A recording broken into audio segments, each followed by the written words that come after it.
तो अयोध्या तनाज़े की समाअत supreme court में आज आखिरी मरहले की समाअत चल रही है। अब सिर्फ 1 घंटे का वक्त और बचा है, क्योंकि सुबह ही चीफ जस्टिस ऑफ इंडिया ने कहा था कि आज मामले की आखिरी समाअत होनी है। और आज के बाद, क्योंकि यह मामला काफी पुराना है, काफी दिनों से इस मामले पर एक तरह से वक्त सर्व किया जा रहा था, लेकिन अब वक्त आ गया है कि इसमें एक हतमी फैसला आना चाहिए। चीफ जस्टिस ऑफ इंडिया ने कहा था कि आज इस मामले में सुनवाई मुकम्मल कर ली जाएगी। 5 बजे तक सुनवाई होनी है। ठीक 1 घंटा और बचा है। अब से कुछ देर पहले ही चीफ जस्टिस ऑफ इंडिया ने कहा था कि उनकी तरफ से सुनवाई मुकम्मल हो चुकी है। अब फरीक को ही इस पर बहस करनी है, जिसका वक्त शाम 5 बजे तक है। लेकिन आज इस सुनवाई के दौरान सुप्रीम कोर्ट यानी कोर्ट रूम में हाई प्रोफाइल ड्रामा भी देखने को मिला, जब मुस्लिम फरीक के वकील राजीव धवन ने हिंदू फरीक के वकील से नक्शा लेकर उसे फाड़ दिया। इस नक्शे में बताया गया था कि राम का जन्म स्थान कहां पर है। इस नक्शे को मानने से इनकार कर दिया राजीव धवन ने, और चीफ जस्टिस के सामने ही उन्होंने इस नक्शे को फाड़ दिया। हालांकि आज की सुनवाई शुरू होने से पहले कई बड़ी खबरें आई। एक तो खबर यह भी आई कि और अयोध्या मामले पर सुप्रीम कोर्ट में समाअत खत्म हो गई। इस वक्त की बड़ी खबर हम आपको बता दें, शाम 5 बजे का वक्त था, लेकिन समाअत जो वो मुकम्मल हो गई है। फैसले को महफूज रखा गया है। इस वक्त की बड़ी खबर अपने नाज़रीन तक हम पहुंचा दें। अयोध्या मामले पर सुप्रीम कोर्ट की समाअत मुकम्मल हो गई है। सुप्रीम कोर्ट ने फैसला महफूज कर लिया है। तो शाम 5 बजे का वक्त दिया गया था, लेकिन ठीक 1 घंटे पहले शाम 4 बजे सुप्रीम कोर्ट में अयोध्या मामले पर समाअत मुकम्मल हो गई है और सुप्रीम कोर्ट ने फैसला महफूज कर लिया है। इस वक्त की सबसे बड़ी खबर, हिंदुस्तान का सबसे हसास मामला अयोध्या तनाज़े पर सुप्रीम कोर्ट में समाअत मुकम्मल हो चुकी है। तकरीबन 40 दिनों तक रोजाना की बुनियाद पर यह समाअत हुई और आज यह समाअत मुकम्मल हो गई है। हम आपको बताते चले कि सुप्रीम कोर्ट ने फैसला महफूज कर लिया है। आने वाले दिनों में इस पर फैसला सुनाया जाएगा। यह तारीखी फैसला होगा। लोगों को तशवीश है कि आखिर क्या कुछ फैसला आने वाला है, लेकिन इस वक्त की बड़ी खबर यही है कि अयोध्या तनाज़े पर सुप्रीम कोर्ट में एक लंबी बहस के बाद फैसला महफूज कर लिया गया है और समाअत मुकम्मल हो चुकी है। और अपडेट के लिए सीधे दिल्ली का रुख करेंगे हमारे नुमाइंदे खुर्रम शहजाद इस वक्त हमारे साथ जुड़े हुए हैं। खुर्रम, इस वक्त की बड़ी खबर कि सुप्रीम कोर्ट में समाअत मुकम्मल हो गई, लेकिन सवाल यह उठ रहा है कि अभी भी 1 घंटा बचा हुआ था। आखिर 1 घंटा पहले ही यह समाअत कैसे मुकम्मल हो गई?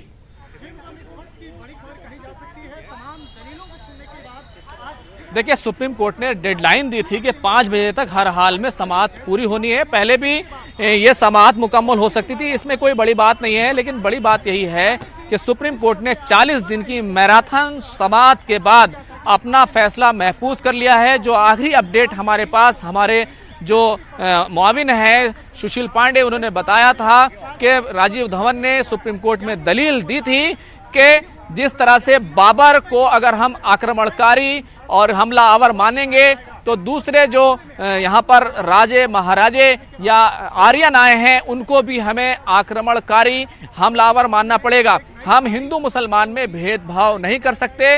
मोल्डिंग ऑफ रिलीफ के तहत राजीव धवन ने कहा था कि वो बाबरी मस्जिद, राम मंदिर, जन्मभूमि स्थान की जगह पर बाबरी मस्जिद की दोबारा से तामीर की अपील करते हैं, उसकी मांग करते हैं। तो यही बड़ी बात है। अब फैसला महफूज हो गया है। उम्मीद की जानी चाहिए कि फैसला जल्द से जल्द सामने आ जाएगा। बिल्कुल खुर्रम, क्योंकि 1 घंटा पहले यह समाअत खत्म हुई है। जितने फरीक हैं, जो वकील थे, वो अब एक तरह से कोर्ट से बाहर आ रहे होंगे। क्या कुछ इशारा मिल रहा है? जैसा कि आपने कहा कि फैसले को महफूज रख लिया गया है, लेकिन यह फैसला सुनाया कब तक जा सकता है? क्या कोई डेडलाइन इसकी मुकर्रर हुई है, या फिर सुप्रीम कोर्ट आगे चलकर इस पर कोई बड़ा ऐलान करेगा? मुकदमा जो पिछले 1.5 साल से लंबित था, आप कह सकते हैं कि आज सर्वोच्च न्यायालय ने उस पर अपनी सुनवाई पूरी कर ली और अब फैसले का इंतजार हो। दुनिया की सबसे पुरानी विवाद जो 150 वर्ष से भी ऊपर की विवाद है, उसका पटाक्षेप 23 दिन के अंदर में, आज के बाद से 23वें दिन के अंदर में कंप्लीट हो जाएगा, पटाक्षेप हो जाएगा, निर्णय आ जाएगा। 40 दिन की सुनवाई, चाहे हिंदू पक्ष की दलील हो या मुस्लिम पक्ष की दलील हो, तमाम इतिहासों का ब्यौरा। और इसके बीच में सवाल फिर वही है कि उस जगह पर भगवान राम का मंदिर कब बनेगा, कैसे बनेगा। देखिए, अब तो सारे मामले पर सुनवाई पूरी हो चुकी है, जजमेंट रिजर्व हो चुका है, फैसला आना बाकी है। लेकिन यह आप अवश्य मान के चले कि प्रभु श्री राम की यह भूमि है। प्रभु राम श्री राम के जन्म स्थान के बारे में जो भी फैसला आएगा, श्री राम का वहाँ स्थापना अवश्य है। राजीव धवन तो आखिर लाइन में यही कह रहे हैं कि हम मस्जिद बननी चाहिए। राजीव धवन मुस्लिम पक्ष को प्रस्तुत कर रहे हैं, लेकिन आज जो पूरे दिन में जो घटनाक्रम हुआ, यह दर्शाया गया कि मुस्लिम पक्ष फोर्स, फैब्रिकेटेड और इम्प्रूव्ड वर्जन, यहाँ तक कि माननीय सर्वोच्च न्यायालय के रजिस्ट्री में प्रस्तुत किया है।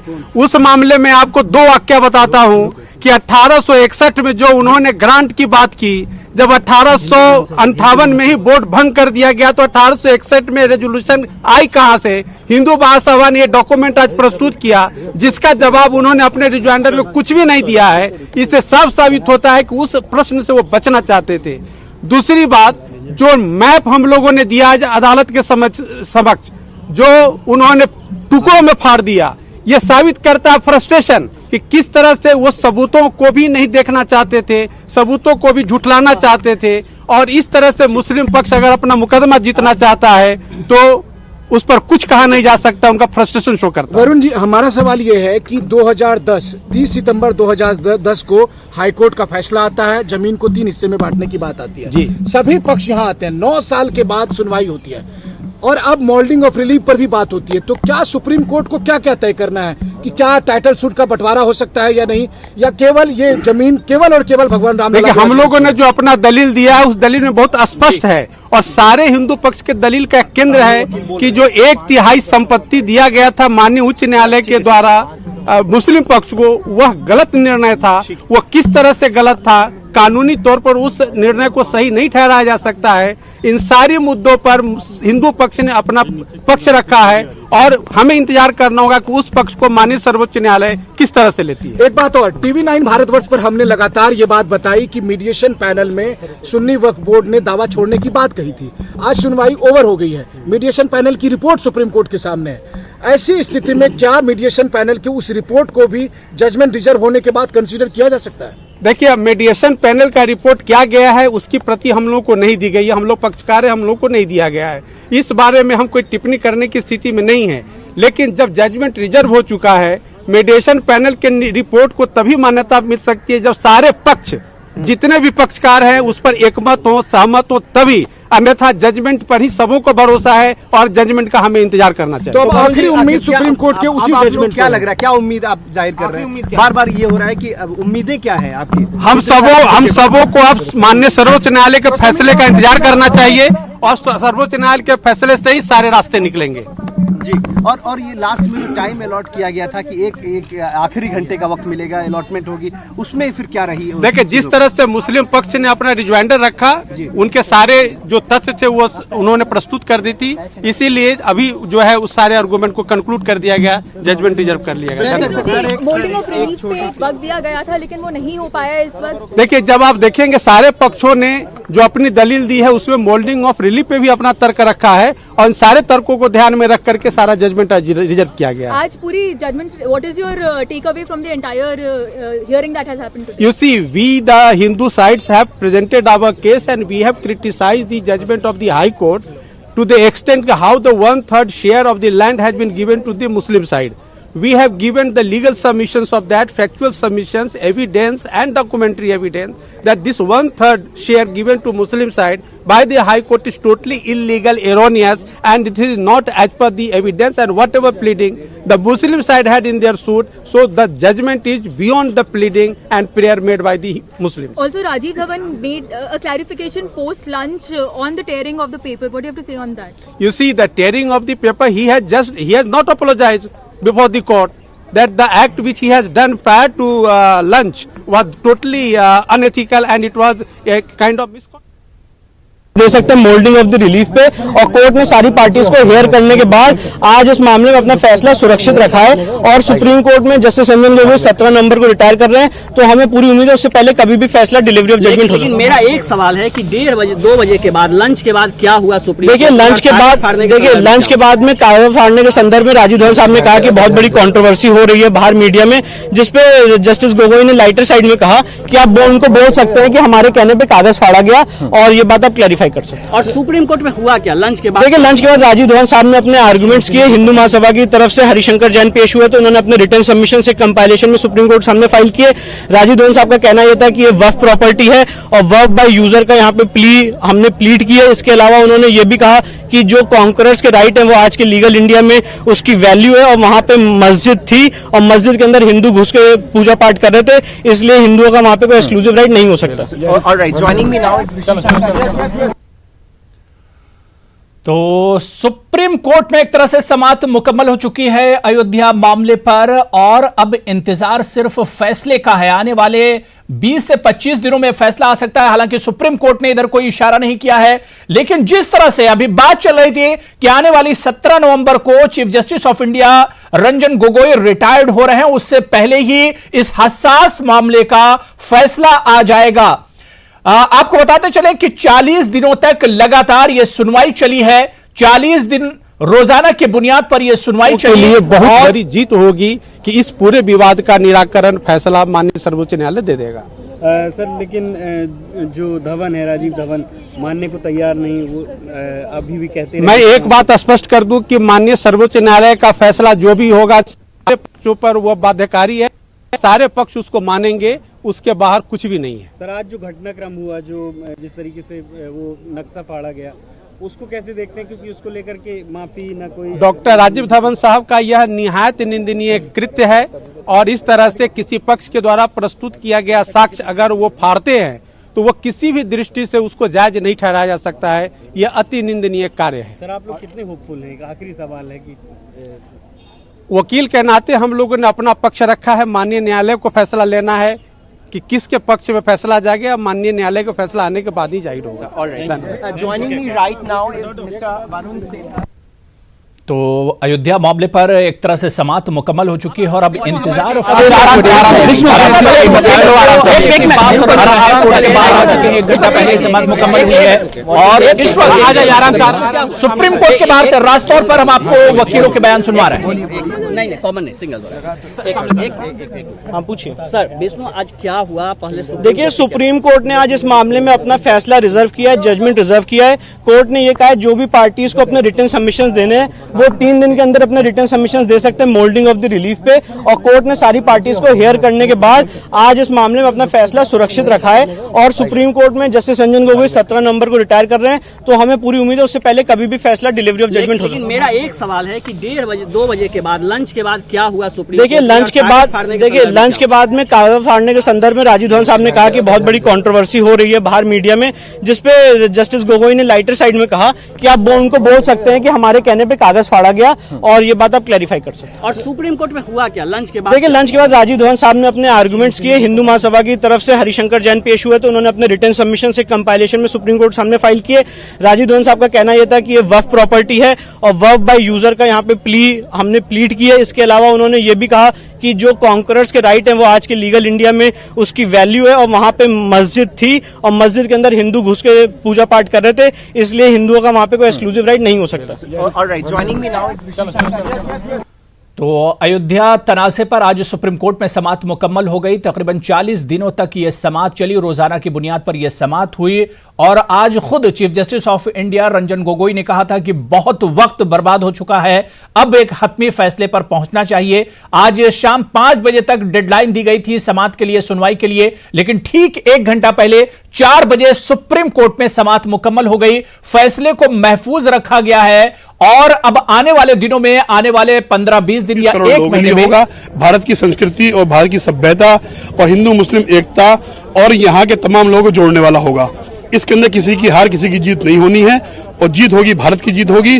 और वहाँ रामचंद्र जी से जो आस्था है, उनकी जन्मभूमि है, उसका पूरा ख्याल रखा जाएगा और मुसलमानों की जो आस्था है उसका भी ख्याल रखा जाएगा, ताकि दोनों समुदाय खुश होकर। तो समाअत मुकम्मल हो चुकी है और सीधे चलिए इस खबर पर और बातचीत करेंगे। कासिम रसूल इलियास साहब मेंबर हैं all India Muslim personal law board के, वो हमारे साथ जुड़े हुए हैं। कासिम रसूल इलियास साहब, न्यूज़ 18 उर्दू में आपका बहुत इस्तकबाल। कासिम रसूल इलियास साहब, 150 सालों के बाद आज वो मौका आया है जब अयोध्या तनाजे पर समाअत मुकम्मल हुई और फैसला महफूज रखा गया है। जी जी जी बिल्कुल।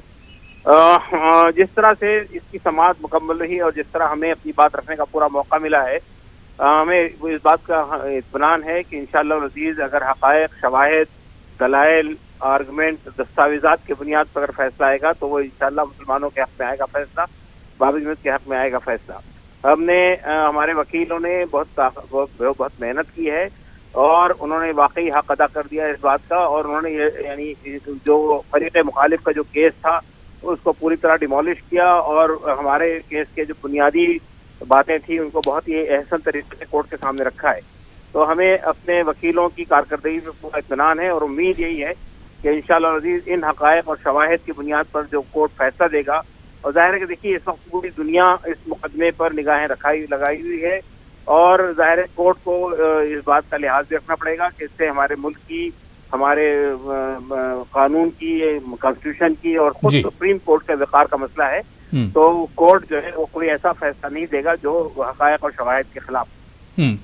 कासिम रसूल इलियास साहब, जाहिर सी बात है कि आज एक लंबे वक्फे के बाद ये एक बड़ा मौका आया है। मैं कासिम रसूल इलियास साहब एक चीज समझना चाह रहा हूं, क्योंकि आज सुनवाई का आखिरी दिन था और आज इस सुनवाई के दरमियान कई अहम मोड़ आए। एक खबर जो ये आई थी कि सालसी पैनल ने, मीडिएशन जो पैनल था उसने अपनी रिपोर्ट, जो फाइनल रिपोर्ट है वो पेश कर दी है और सोर्सेस से खबर कासिम रसूल इलियास साहब ये भी मिली थी, हो सकता है मुझसे बेहतर आप जानते हो, कि इसमें ख्वाहिश जाहिर की थी सालसी पैनल ने कि मुतनाज़ा जगह पर राम मंदिर तामीर किया जाना चाहिए। देखिए सालिसी पैनल की का काम ये नहीं है कि वो कोई रिकमेंडेशन दे। सालिसी पैनल का काम ये था कि वो दोनों फरीकों को इस बात पर आमादा करे कि वो किसी समझौते पर पहुंच जाएं। तो अब इस वक्त जो सालिसी पैनल की गुफ्तगू चल रही थी उसमें कोई हिंदू फरीक जो इस केस के अंदर फरीक है, कोई उसमें शामिल नहीं था। मुसलमानों में से 8 में से एक फरीक यानी सुन्नी सेंट्रल वक्फ बोर्ड उसमें शामिल था। तो जाहिर बात है कि ये सालिसी का कोई हासिल ही नहीं है जब तक कि दोनों फरीक उस पर इत्मीनान न कर लें, जब तक उनके दरमियान में किसी मामले पर इत्तेफाक न हो जाए, उस वक्त तक के सालिसी पैनल का ये काम हरगिज भी नहीं है कि वो अपनी तरफ से कोई सजेशन दे या कोई रिकमेंडेशन दे। उसका काम सिर्फ ये था कि वो दोनों फरीकों को किसी समझौते पर आमादा करे। जाहिर है कि समझौता कुछ नहीं हुआ इस केस में। बिल्कुल। कासिम रसूल इलियास साहब, क्योंकि खुद आप कानून के बड़े अच्छे माहिर हैं, मैं सिर्फ अपने नाजरीन के लिए समझना चाहता हूं या अपने नॉलेज के लिए मैं खुद समझना चाह रहा हूं कि फैसला रिजर्व हो गया, समाअत मुकम्मल हो चुकी है, अब इस पर फैसला कितने दिनों के बाद आ सकता है या आगे का प्रोसेस क्या कुछ होगा? और एक चीज मैं आपसे और समझना चाह रहा हूं कासिम रसूल इलियास साहब, क्योंकि मोल्डिंग ऑफ रिलीफ या 142 एक्ट जो है, आर्टिकल जो है, उस पर भी कहा जा रहा है कि कल सुप्रीम कोर्ट में बातचीत हो सकती है। देखिए ये बात तो सुप्रीम कोर्ट ने पहले ही तय कर दी थी कि 16 तारीख तक के बहस मुकम्मल हो जाएगी और 17 तारीख को हम मोल्डिंग ऑफ रिलीफ पर गुफ्तगू करेंगे। मोल्डिंग ऑफ रिलीफ में ये होता है कि दोनों फरीकों से ये पूछा जाता है कि आप किस हद तक जाने के लिए तैयार हैं, कितना रिलैक्स होने के लिए तैयार हैं, कितना आप छोड़ने के लिए, देने के लिए तैयार हैं। ये सब बातें दोनों फरीकों से कही जाएगी। तो जाहिर बात है कि हमारी बात तो बहुत साफ है, हम कोई ऐसी बात नहीं कहेंगे जो खिलाफ शरीयत हो। मस्जिद के मामले में कोई सौदेबाजी नहीं हो सकती है और जाहिर बात है कि इस पर कोई ऐसी शक्ल जो ये आपके 94 का जो इस्माइल फारूक की जजमेंट था उसमें ये बात 67 एकड़ जमीन जब एक्वायर की गई थी तो उसमें एक स्कीम भी बताई गई थी कि इसमें बाबरी मस्जिद तनाज़े का फैसला जिस फरीक के हक में जाएगा उसको जमीन दे दी जाएगी और दूसरी जमीन में जो बाकी मादा जमीन है उसमें दूसरे फरीक को भी यहाँ पर जमीन बनाने अपना स्ट्रक्चर तामीर करने की इजाजत दी जा सकती है। तो जाहिर बात है कि वो उसमें ये हो सकता है कि भाई वो अगर मुसलमानों के हक में फैसला होता है तो बाकी जमीन हिंदुओं के हवाले की जाए कि वो राम मंदिर बना ले। तो बहरहाल मोल्डिंग ऑफ रिलीफ जो है उसका एक लिमिटेड पर्पस होता है कि दोनों में से पूरी बहस के बाद में जो कुछ भी लोगों ने देखा है, क्या इसमें कोई इम्कान है कि हम कुछ किसी हद तक रिलैक्स हो सकते हैं वगैरह वगैरह। तो ये तो हो गया। उसके बाद देखिए इस केस में चूंकि चीफ जस्टिस ऑफ इंडिया भी इसका पैनल का पार्ट है और चीफ जस्टिस ऑफ इंडिया जो है 17 नवंबर को रिटायर हो रहे हैं, तो उम्मीद यही है, हम समझते हैं कि 15 नवंबर तक के इस केस का फैसला आ जाएगा। बिल्कुल, यानी 15 नवंबर तक इस पूरे मामले में फैसला आ सकता है, क्योंकि 17 नवंबर को रंजन गोगोई जो कि चीफ जस्टिस ऑफ इंडिया वो रिटायर्ड हो रहे हैं। मैं एक चीज और आपसे कासिम रसूल इलियास साहब समझना चाह रहा हूं कि आज एक तरह से अफवाहों का भी बाजार गर्म रहा।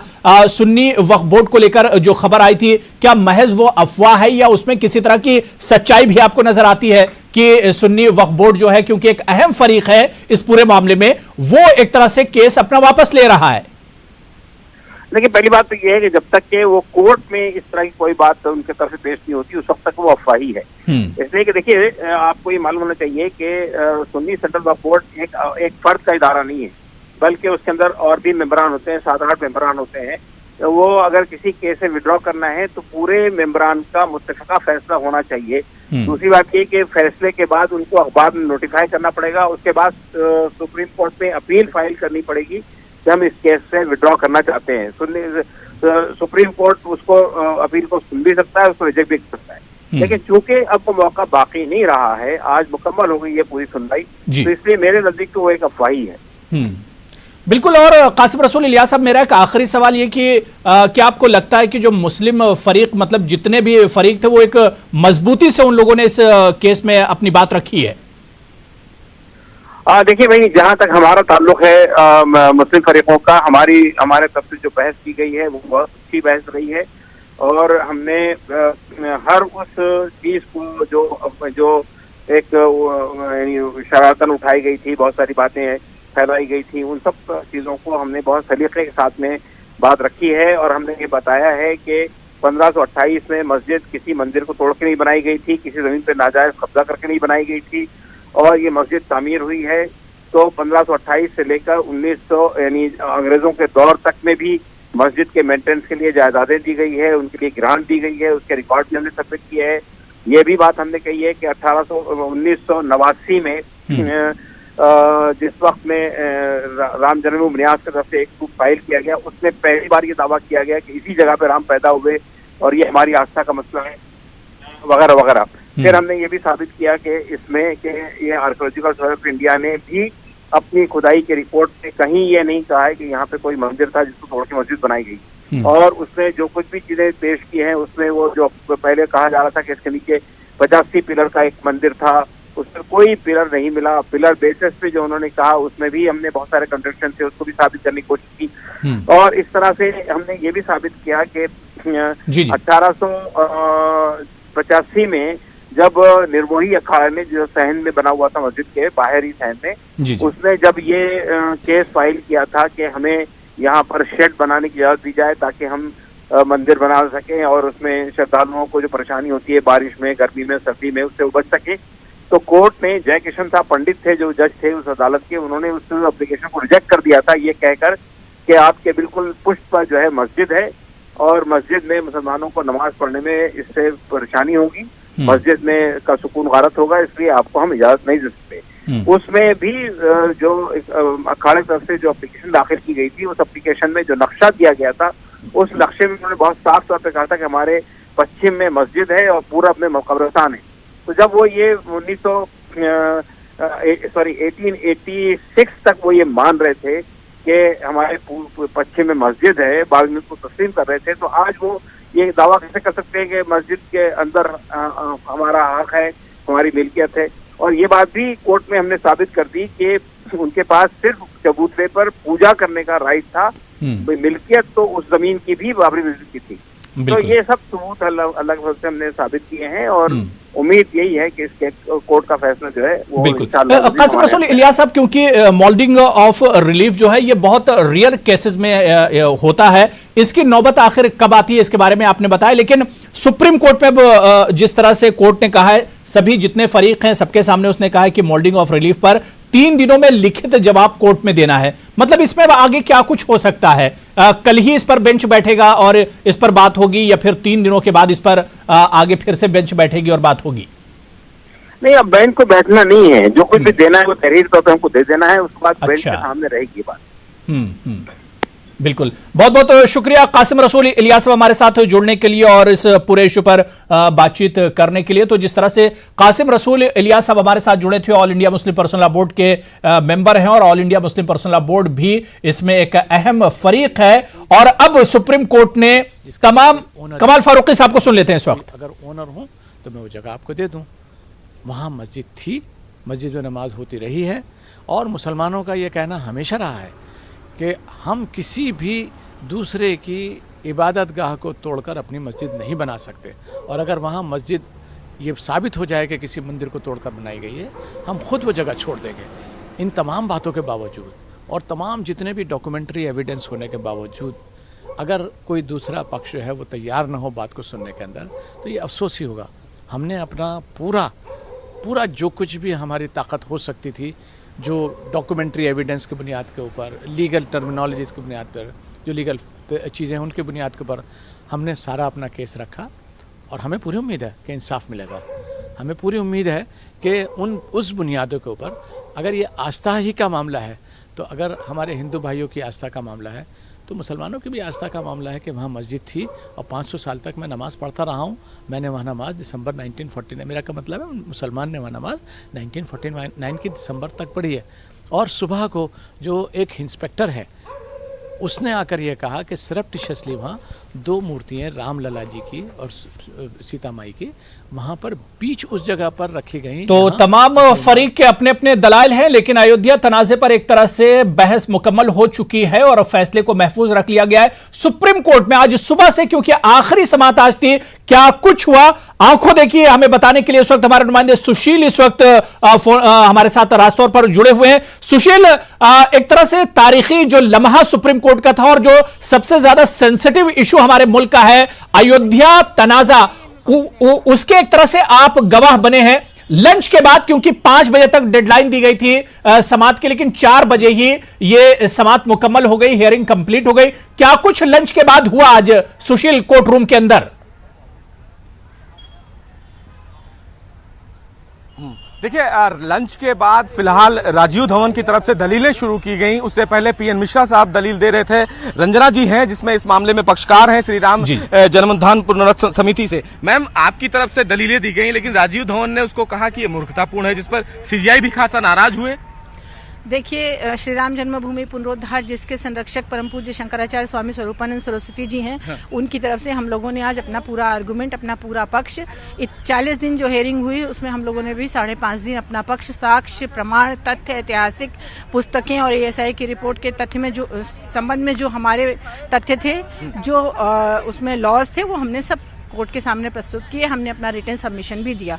अब राजीव धवन साहब ने ऐसी बातें कही हैं, उनकी सारी बातों को ना कोई मान सकता है ना मानने योग्य है। आपको मालूम है ना, जब दिया बुझने लगता है तो फड़फड़ाने लगती है लो, ऐसा ही लगता है उनकी। जैसे कि आज उन्होंने नक्शा दिया गया, नक्शे को उन्होंने फाड़ के फेंक दिया गया। ये क्या है? ये कोर्ट की अवमानना ही तो है। क्या उनकी इस बात को उच्चतम न्यायालय में अप्रिशिएट किया गया? ऐसा नहीं किसी। लेकिन एक शेर पढ़ा इकबाल का कि हिंदी है हम वतन के, हिंदुस्तान हमारा, इसका क्या मायने लगाया जाए? उन्होंने कहा है कि आप ही हमें प्रोटेक्ट कर सकते हैं। मस्जिद के मामले में उन्होंने ये आखिरी सबमिशन दिया है शेर पढ़ के। देखिए, जो शेर उन्होंने पढ़ा है ना, उस शेर के बारे में अगर मैं बता दूं तो उस शेर को चलते हुए कई मंदिर गिराए गए और कई मस्जिदें बनाई गई। तो उनका उस शेर से संबंध था कि जितने भारत में मंदिर हैं सबको गिरा दिया जाए और मस्जिदें बना दी जाए। उनका यही अर्थ है।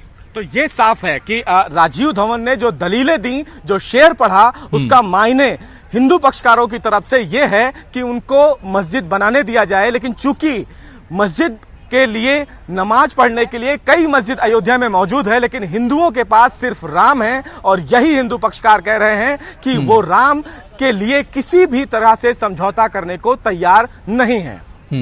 बिल्कुल सुशील, अब कहा जा रहा है क्योंकि जो हियरिंग है वो तो कंप्लीट हो चुकी, लेकिन अब बारी है होल्डिंग मोल्डिंग ऑफ रिलीफ की। इस पर क्या कुछ सुप्रीम कोर्ट ने कहा और कितने दिनों का टाइम दिया गया है? जी देखिए, मोल्डिंग ऑफ रिलीफ एक विकल्प के तौर पर सुप्रीम कोर्ट तमाम पक्षकारों से जानना चाहता है। वो ये जानना चाहता है कि जो प्रमुख मांगे तमाम पक्षकारों के हैं, अगर उससे हटकर अगर कोई फैसला सुनाए जिससे तमाम पक्षकार राजी हो जाएं तो वो क्या होगा। लेकिन मैडम से पूछते हैं, मैडम मोल्डिंग ऑफ रिलीफ पे 3 दिन के अंदर एक लिखित आप लोगों को जवाब देना है। मोल्डिंग ऑफ रिलीफ की अगर बात करें तो आप लोगों की मांग क्या होगी? देखिए, कोर्ट ने कहा है मोल्डिंग ऑफ रिलीफ पे अपने रिटन सबमिशन 3 दिन के अंदर जमा करे जाएं। एक बात तो बिल्कुल स्पष्ट है, श्री राम जन्मभूमि का कोई विकल्प नहीं है, श्री राम जन्मभूमि पर कोई समझौता नहीं हो सकता। दूसरी बात, मोल्डिंग ऑफ रिलीफ का क्लॉज आता है सीपीसी के ऑर्डर 7 रूल 7 में। ऑर्डर रूल 7 को अगर ध्यान से पढ़ा जाए तो उसमें यही कहा है कि जो वादी गणों ने और प्रतिवादी गणों ने जो भी अपने अनुतोष कहे हैं, उस अनुतोष को ही मोल्ड किया जा सकता है। कहने का मतलब ये है कि अगर टाइटल क्लेम किया गया है तो उसमें पार्टीशन करके रिलीफ को मोल्ड नहीं किया जा सकता है। हमारा यही उसमें जवाब होगा। ओसी के संबंध में हम उसी के लाइन में हम अपना रिटन सबमिशन बनाएंगे। मोटा जो दर्शकों के लिए समझ में आएगा वो ये है कि आप लोग नहीं चाहते कि वहां पर किसी भी प्रकार का कोई समझौता किया जाए। नहीं, हम लोग नहीं चाहते से क्या मतलब है? श्री राम जन्मभूमि का कोई विकल्प नहीं है और जहां पर कोई विकल्प नहीं है वहां पर कोई और बात सोची ही नहीं जा सकती। तो ये साफ है कि भगवान राम को लेकर किसी विकल्प पर कोई विचार नहीं होगा। वो सदियों से भगवान राम का स्थान रहा है, भगवान वही पैदा हुए हैं और ऐसे में मोल्डिंग ऑफ रिलीफ का अब कोई औचित्य नहीं बनता है। जी बिल्कुल सुशील, आज कहा यह भी जा रहा था क्योंकि लास्ट डे की हेयरिंग थी और इसमें यह भी कहा जा रहा था कि जो मीडिएशन जो पैनल था उसने भी अपनी फाइनल रिपोर्ट सुप्रीम कोर्ट के हवाले कर दी है और उसके हवाले से भी कुछ खबरें आ रही थी। जी देखिए, मीडिएशन रिपोर्ट का मतलब साफ है कि मीडिएशन रिपोर्ट में सुन्नी सेंट्रल वक्फ बोर्ड ने एक लेटर लिखा है मध्यस्थता कमेटी को, जिसमें उन्होंने कहा है कि वो अपना टाइटल जो सूट है वो वापस लेना चाहते हैं, लेकिन आखिरी फैसला चीफ जस्टिस को लेना है। चीफ जस्टिस ये तय करेंगे कि उस पर क्या होना है। चूंकि तमाम पक्षकारों की दलीलें कंप्लीट हो गई हैं, फैसला सुरक्षित हो गया है, तो अब उसका कोई औचित्य नहीं है। रंजना जी, इसको कैसे समझा जाए? सुन्नी सेंट्रल वक्फ बोर्ड अगर अपना क्लेम वापस भी लेता है तो अब फैसला सुरक्षित है। आखिरी फैसला सीजीआई को लेना था, सीजीआई ने इस मामले में कुछ नहीं बोला, तो क्या उसका कोई औचित्य है? अब देखिए, इसका एक बहुत बड़ा जो है एस्पेक्ट ये है कि सुन्नी सेंट्रल वक्फ बोर्ड ने अगर अपना दावा वापस ले लिया है तो पूरे देश में जितने मुस्लिम भाई हैं उनके पास कम से कम ये मैसेज तो जाना चाहिए कि वो कभी स्थान मस्जिद रहा नहीं, और अगर मस्जिद रहा होता तो सुन्नी सेंट्रल वक्फ बोर्ड अपना दावा क्यों वापस लेता? वो स्थान हमेशा हिंदुओं का। नहीं, सुशील, इनसे एक सवाल पूछे कि इस खबर पे अभी कोई पुष्टि नहीं हुई है। सुन्नी सेंट्रल वक्फ बोर्ड का केस वापस लेने की कोई पुष्टि नहीं हुई है और बाकायदा इस पर सुन्नी सेंट्रल वक्फ बोर्ड की तरफ से कोई बयान भी नहीं आया है। लड़ाया जा रहा था, मूर्ख मुस्लिम जनता को मूर्ख बनाया जा रहा था। मैडम एक सवाल है, वो ये कह रहे हैं कि सुन्नी सेंट्रल वक्फ बोर्ड की तरफ से अभी ऐसा कोई आधिकारिक बयान नहीं आया है, ये उनका कहना है। तो अभी ये कहना कि वक्फ की वो प्रॉपर्टी नहीं है, कितना सही है? देखिए, सूत्रों से मुझे भी पता चला है कि सुन्नी सेंट्रल वक्फ बोर्ड के जो चेयरमैन हैं उन्होंने यहाँ पर सिक्योरिटी भी मांगी थी और उन्होंने कहा था मुस्लिम समाज से ही उन्हें भय है, और सिक्योरिटी उन्हें मिल गई। उसके बाद उन्होंने कोई वहाँ पर कॉम्प्रोमाइज फाइल किया है, वो कॉम्प्रोमाइज की रिपोर्ट नहीं। बिल्कुल सुशील, आप मैडम से ये भी सवाल कीजिएगा कि अब जबकि बहस पूरी हो गई और बहस के आखिरी दिन अगर ये कदम उठाया गया तो इसकी महत्व कितनी रह जाती है, इसकी इंपॉर्टेंस कितनी रह जाती है? अगर ये 1% है भी, अगर सुन्नी सेंट्रल वक्फ बोर्ड अपने आप को केस से वापस ले रहा है, इसमें अगर 1% सच्चाई भी है तो केस के आखिरी दिन इसकी इंपॉर्टेंस कितनी रह जाती है? सुशील, मैम दर्शक, ये जो एंकर है उनका सवाल ये है कि अगर इस मामले में कंसिडरेशन नहीं होता है तो क्या अब इस पूरे वाकया क्या कोई औचित्य बनता है, क्योंकि फैसला सुरक्षित हो चुका है?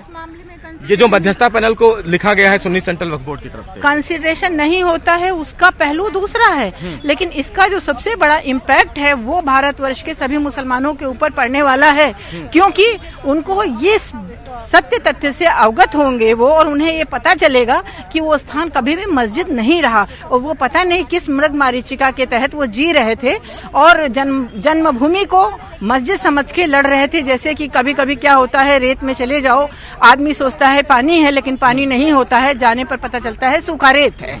तो ये साक्ष्य है फिलहाल कि इसके पीछे एक राजनीति थी, राजनीति के आधार पर सुन्नी सेंट्रल वक्फ बोर्ड लड़ता रहा। अब सुन्नी सेंट्रल वक्फ बोर्ड के जो मुखिया हैं, अगर वो अपना पैर वापस खींचते हैं तो केस पर एक असर पड़ सकता है। लेकिन बिल्कुल सुशील, क्योंकि आज कोर्ट रूम में बहुत ज्यादा गहमा गहमी देखी गई, हलचल देखी गई। मैं सिर्फ ये जानना चाह रहा हूं कि सुबह से जब ये सुनवाई शुरू हुई थी, क्योंकि आज का दिन बहुत इंपॉर्टेंट था जितने भी पक्ष हैं सबके लिए, सुबह से क्या कुछ हुआ था, किस तरह की सुनवाई हुई, क्योंकि कई बार कोर्ट में हंगामे तक की नौबत भी आ गई थी सुशील। जी बिल्कुल, देखिए सुबह से जब सुनवाई शुरू हुई तो सभी जो पक्षकार हैं उन्होंने अपनी दलीलें रखी। किसी को 10 मिनट समय दिया गया, किसी को 15 मिनट दिया गया। सबसे महत्वपूर्ण और इंटरेस्टिंग टाइम तब आया जब अखिल भारतीय हिंदू महासभा की तरफ से विकास सिंह ने एक नक्शा पेश किया और उस नक्शे में उन्होंने कहा कि एग्जैक्ट लोकेशन राम का कहाँ है, जिस पर राजीव धवन भड़क गए और उन्होंने वो नक्शा फाड़ दिया। हालांकि बाद में उन्होंने सुप्रीम कोर्ट में चीफ जस्टिस के सामने ये दलील दी और एक क्लैरिफिकेशन दिया कि उन्होंने चीफ जस्टिस के कहने के मुताबिक ऐसा किया है, जिस पर चीफ जस्टिस ने यह कहा कि आपने क्लैरिफाई कर दिया है, हम संतुष्ट हैं। लेकिन सवाल यह है कि कोर्ट की एक मर्यादा होती है, एक परंपरा होती है। 5 सुप्रीम कोर्ट के जज अगर सुप्रीम कोर्ट में बैठे हुए हैं तो इतिहास गवाह है, पहली बार ऐसा हुआ है कि किसी भी जज के सामने दस्तावेज फाड़े गए हैं। अभी तक सुप्रीम कोर्ट के इतिहास में ऐसा कभी नहीं हुआ। रंजना जी हैं, वरिष्ठ एडवोकेट हैं। मैम, एक बड़ा सवाल है जो सीधा सवाल है कि क्या आप सुप्रीम कोर्ट की प्रैक्टिसिंग लॉयर हैं, सीनियर लॉयर हैं, क्या कभी ऐसा हुआ कि सुप्रीम कोर्ट के 5 वरिष्ठ जजों के सामने दस्तावेज फाड़ दिए जाएं? क्या ये परंपरा, ये मर्यादा एक वकील, आप भी वकील हैं, शोभा देती है? देखिए, 22 वर्ष से तो ये मुकदमा मैं स्वयं इलाहाबाद हाईकोर्ट के समक्ष करती रही हूँ और फुल बेंच में चलता रहा है। दोनों पक्ष आपस में मिलते थे, बैठते थे, तरह तरह की दलीलें दी जाती थी, परंतु कभी भी ऐसा अवसर नहीं आया, न किसी ने ऐसी हिमाकत की कि कोई कागज या डॉक्यूमेंट को फाड़ा जाए। लेकिन आज जो राजीव धवन जी ने हिमाकत की है, ये बहुत ही निंदनीय है। और आज ही नहीं, ये शुरू से पूरे हिंदू समाज को अब्यूसिव लैंग्वेज यूज करते चले आए हैं और मंदिरों के बारे में स्टूपिड भी बोला, स्टॉपिड भी बोला, कई ऐसे उन्होंने शब्द यूज किए। हाँ, इन्होंने ऐसे ऐसे शब्दों का उल्लेख किया है कि जो किसी भी सभ्य समाज के किसी भी पढ़े लिखे वकील से आदमी आशा नहीं रखता। लेकिन हम सब सहते रहे, सुनते रहे, क्योंकि हम सहिष्णु हैं, हम सुनते सहते रहे। आखिर अंततोगत्वा उन्होंने अपनी असलियत दिखाई दी। इम्पोर्टेंट डॉक्यूमेंट है लेकर का नक्शा था जिसको कि हम लोगों ने भी पेश किया था और उसमें एकदम स्पष्ट लिखा है कि जन्मभूमि की लोकेशन कहाँ से कहाँ तक है। ये नक्शा हम ऑलरेडी पेश कर चुके थे। जब आज विकास जी ने पेश किया तो उन्होंने उसको लिया और फाड़ दिया। ये बहुत निंदनीय। ठीक है सुशील, अब लेकिन सवाल ये उठा और सबको इंतजार फैसले का है कि आखिर अब फैसला कब आएगा। क्या कुछ इशारा मिल रहा है कोर्ट की तरफ से, क्या कुछ इशारा मिल रहा है कि कितने दिनों में इसका अब फाइनल फैसला आ सकता है?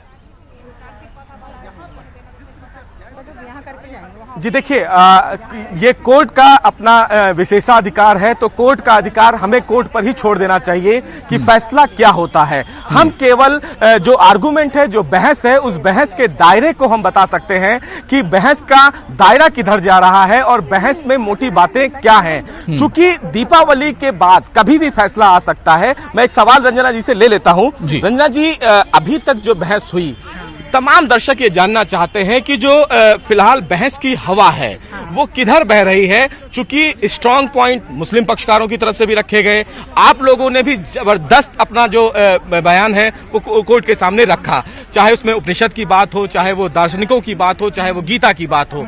क्या लगता है, चूंकि कोर्ट का विशेषाधिकार है, आखिरी फैसला उसका होगा, आपको क्या लगता है ड्यूरिंग आर्गुमेंट?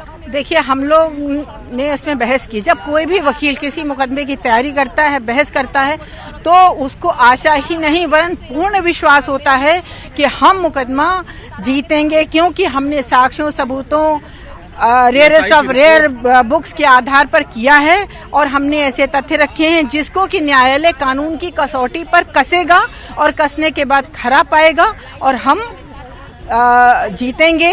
भगवान श्री राम की बिल्कुल जन्मभूमि नहीं, पर ये तो सुशील अब वक्त ही तय करेगा। और आज क्या कुछ फैसला होना है, एक तरह से समाअत मुकम्मल हो गई है, फैसला भी एक तरह से महफूज सुप्रीम कोर्ट ने कर लिया है। और फैसला क्या कुछ होगा रंजना जी पहले से नहीं बता सकते, या कोई वकील या कोई पक्ष जो है वो पहले से नहीं बता सकता कि फैसला क्या कुछ आने वाला है, क्योंकि फैसला महफूज कर लिया गया है। और यह फैसला आने वाले 1 महीने में जब सामने आएगा सुप्रीम कोर्ट की तरफ से, उस दिन दूध का दूध और पानी का पानी हो जाएगा। और एक तरह से यह जो हसास मामला है, यह जो एक तनाजा है, इसका भी एक तरह से खात्मा हो जाएगा। बहुत बहुत शुक्रिया सुशील मेरे साथ जुड़ने के लिए और इस खबर पर अपडेट करने के लिए और बातचीत करने के लिए। इस खबर पर लगातार हमारी नजर बनी रहेगी, क्योंकि आज एक अहम मोड़ यह आया है कि कम से कम इस हसास मामले की समाअत और सुनवाई मुकम्मल हो गई है, फैसला महफूज रख लिया गया है। लेकिन अब आगे क्या कुछ होगा, फैसला कब तक आ सकता है, इस पर भी हम लगातार चर्चा करेंगे छोटे से ब्रेक के बाद।